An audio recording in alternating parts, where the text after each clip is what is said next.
Kacau tengok.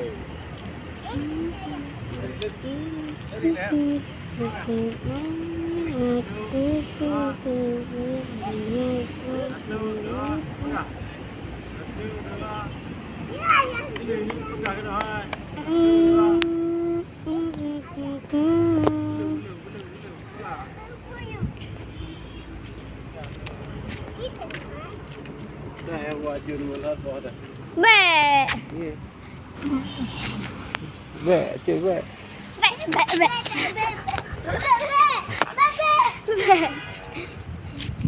Lihat ni ada ya. Ha?